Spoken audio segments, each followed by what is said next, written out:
সরকার আসার আগে যখন এখানে সবার সামনে যে নদীগুলো সবজি হচ্ছে আমাদের আমরা এখানে ইম্পোর্টেড রেটটা আমরা রেখে আমরা কাজ করি।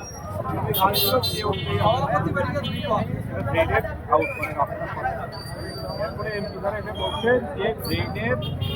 বাইরে তার মানে কি আমার যে রাস্তা দিয়ে দাগটা হবে কতটুকু পারবে সর্বোচ্চ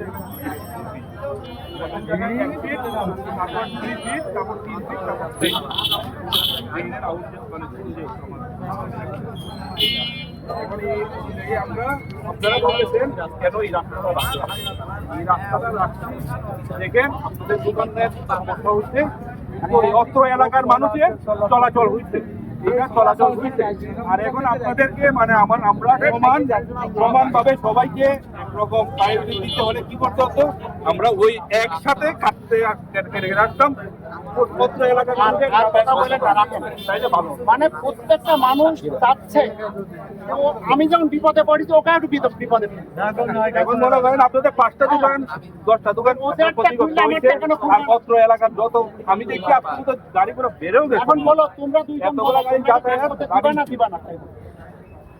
তোমরা কি কাজ করতে দিবা না